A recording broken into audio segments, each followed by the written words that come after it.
Hey, there's been a rather interesting update in Stormgate over the last 5 days or so with 0.1.3. With a patch that dropped, we also found out that Artosis had been working with the Frostgiant team to develop a couple of his own maps based on his theories on why the game is not as interesting as it could possibly be.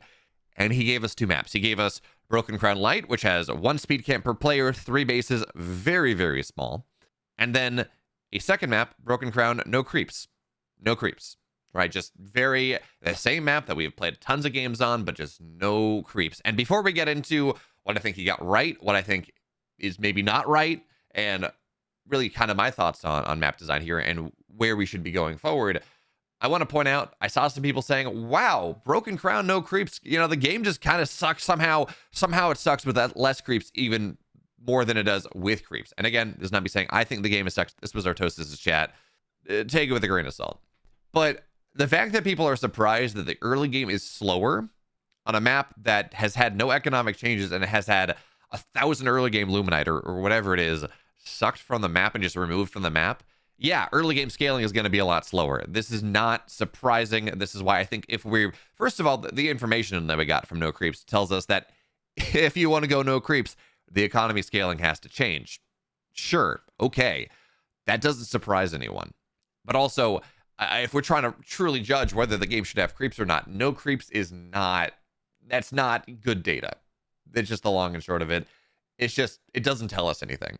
But I think Broken Crown Light does tell us some things. So let's talk about what I liked about that, what I didn't like about that, and then moving forward, how I think, because again, I think Artosis is right on some things, incorrect on some things. Where do I think we should be moving forward as someone who's played a lot of Stormgate, who has cast a lot of high-level Stormgate? So, starting with Broken Crown Light, the things that we like about it, or that I liked about it, we got some very interesting games, particularly like the Ariel games against Mana, against MSRM, involving very quick tier 3. You know, early Archangels probably needs a nerf. I don't think you should be able to get to Arc Fortress Fate Beam, Fate's Ender Beam in like 4 minutes, 3:30, something like that. That is too fast. There's not enough counterplay to it. Before we get into this, but it was kind of cool to see some new strats, and it was interesting. And Mana, of course, is good enough that he can make things happen even when he probably should have lost the game a bit ago. So those games were interesting.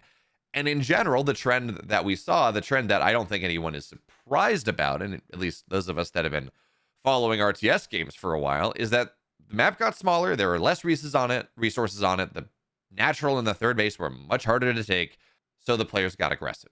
They played less command, or they put less town hall first openings. They got very aggressive. We saw the interaction that Artosis was looking for. And Stormgate is a game that very much benefits from player interaction. I mean, RTS games do in general, but specifically because the lower time to kill exists, these small unit micro battles actually tend to be pretty cool. Big battles can be really cool as well, but it really does put a shine in these small unit micro battles in a way that a Reaper versus a drone or like Hellions versus Lings doesn't, because things just die too fast or things are never going to die. So if that is the goal, just one more early game interaction, mission absolutely accomplished. Of course, when we talk about small maps, it also means we miss out on the really cool stuff, the really cool late games that we've seen. Things like I'm going back to a Laser versus Percival on Boneyard back from Stormgate Nexus, or a Laser versus Parting in the semifinals of that same tournament on Jagged Maw. We've had some very Nina versus Theory. The game was a little slow at parts, but Nina versus Theory on a Furious Resolve that went like an hour, and kind of some very cool late game opportunities. And if you're going to go very small, which these maps are, 3 bases aside, you're going to mine out much quicker. You're going to develop your tech. You're going to develop your armies less. That's just how it works. You're not going to have as much stuff. And quite frankly, the map is too small to have really big armies, because there's not enough space for them. So from that perspective, if we say we're just going to make our map smaller, okay, maybe more early game interaction. On the other hand, there is less really cool late game. It is a trade-off. It is a pro and a con. I would certainly be down for maps like Broken Crown Light to be part of the map pool. But to say that this is the rule that we should follow going forward, I would not go that far. In fact, I think I very much disagree with that. On the flip side, we saw some pretty cool late games on Broken Crown, no creeps. Again, the early game is slow. Removing creeps from the map without any sort of economic balancing is also very clearly not the play if we're going to play on the map size that we've been playing on. It's just, it's not a thing. The economy scales too slowly. The early game is way too boring. So we did see, Theory versus Albino. It was kind of cool to see the new Atlas coming in, actually getting some damage done. Weaver still invalidate that. I think there are probably rules where we need to change where the stun is on the lash, or maybe make that behind an upgrade. I don't know. That's not really the point of this video, though. So we did see some kind of interesting mid to late games, and I don't want to forfeit those. I like having games not kind of have an eventual endpoint that doesn't get you to the really high supply, really cool late game fights, because those can be very interesting in Stormgate as well, particularly as we're going to get more tier 3 units added, particularly as, well, more tier 2 units, but as mechanics get fleshed out more. So where does that put us, right? At the end of the day, we said, okay, the early game stuff are very cool early game interactions. The late game, or the regular map without creeps, doesn't really do all that much. The early games were still kind of boring. We saw some interaction. We saw, Harbinger drops and things coming in from MSRM, maybe a couple others I forget. But we saw, Harbinger drops and things like that happen. And sure, that is more interaction. But again, game's too slow.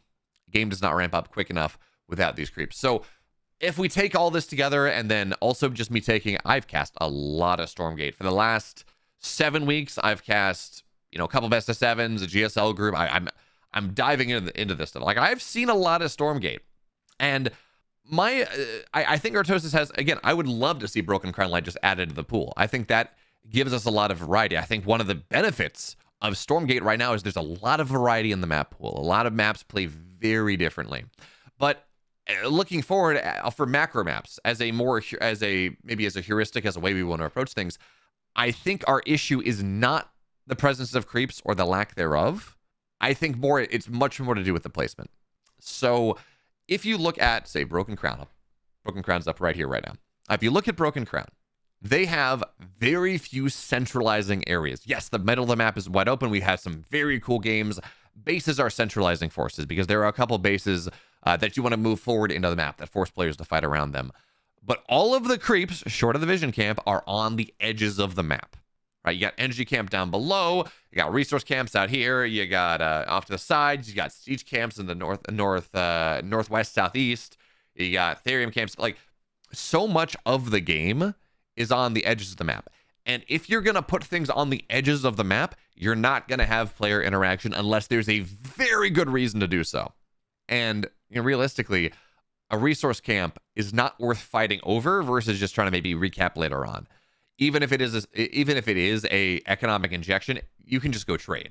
So what we see on maps like, and Isle of Dread has done this a little bit better with putting more camps in the center, but still not where I would like to see it.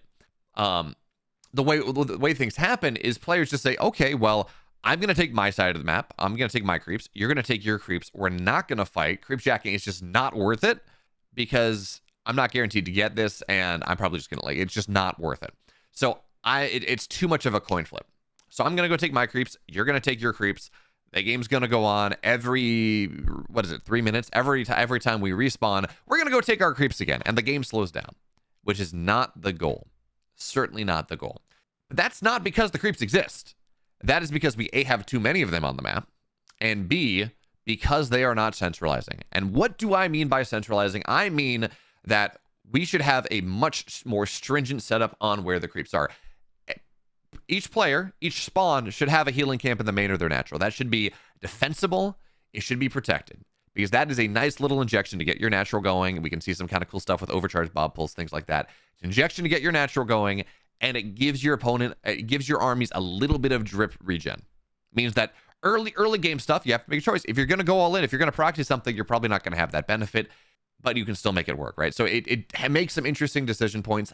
I think also the health camp in particular is something that you should just take and have and should not respawn, because if it wants to be in the main or the natural, once you want to take it on the respawn, you have to pull your army back. You have to just sacrifice position on the map. It feels like a chore more than something that is a benefit. So, but you also want it. You want the HP regen. So that should be a one-off.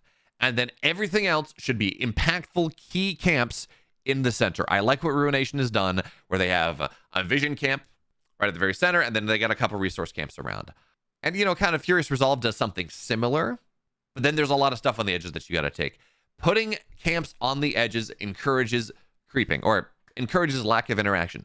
Putting camps in the center, and by the way, in the center accessibly. The healing camp on Outlet Dread is not a good solution here because it's very, say, Infernals cannot creep it efficiently if they go they go certain openings. Brutes don't run through the trees. Protecting those with trees, and I think you put the healing camp on the main base to the natural. You maybe put the resource camps north and south, and you put less doodads around them. You want players fighting over these. You don't want them trading. And things like in Broken Crown, that big X in the center that says, health camp, Luminite camp, and players can just kind of trade them. That's not the goal. These should be centralizing things, things encouraging players to go fight over. So again, I kind of like what Ruination does. It has that vision camp. That is a very powerful thing in the center. Right? That is something that players are going to fight over. And then resource camps on the side. But it should be very obvious as well that these camps are getting taken. And, I think also kind of maybe from a more design perspective, maybe even make them harder to take. I don't know. Put some notification up that they're getting taken. But again, I strongly believe here that the existence of creeps is not the problem. And I like that we have a subsection of builds that is designed to interact with the creeps in a novel way. Like Ariel's one base Seraphim stuff that we saw a couple patches ago, where he would go on Broken Crown and then take advantage of tier 2 top bar and then get like quad V8 rockets or V5 rocket launchers and run them across the map. And that was really cool. That was designed around using creeps to do something. So I like that there's that opportunity to play kind of a more standard StarCraft 2 style expansion game, or play around with the creeps a little bit, use that to build map tempo, and then expand behind it. I like that we have those options in Stormgate, but at the end of the day, take the creeps here, put them here, put less of them, and go from there. While also, again, giving that health camp that gives you that just early economic injection that maybe deals with some of the issues of not having as much money in their early game. So that's what I want to see. Take the creep camps from the edge, put them in the middle, force players to fight over them. Global notifications when the say like the siege camp gets contested, things like that. I don't know, but this is something that players should be fighting over rather than trading. And if you put less of them, you put them in the center, that is what is going to happen. So there we go. That's my thoughts. We learned some cool things. I would love to see Broken Crown light in the pool. I think that gave us some pretty awesome opportunities. And smaller maps, the smaller a map is, the less creep camps it should have. Just, that makes sense. Bigger maps, still centralized, go from there. That gives players incentives to fight. So I'm excited about it. I think that we have learned some really interesting things from Artosis' King of the Hill yesterday. Well, those are my thoughts. I'm not saying I'm 100% right. I am a fallible person. What do you think? Where should we be going here? How should map design be evolving? How should, really, that does tie into game. How should the game design be evolving as well? Let me know in the comments down below. I'm really curious to hear what you all have to think. And if you want more Stormgate stuff, make sure to go sub to the channel. Follow me on Twitch, because there's always going to be more Stormgate stuff on, not these next 2 weeks, but generally, there's going to be more Stormgate stuff on the way. Thank you for joining me in this journey, and I'll see you next time.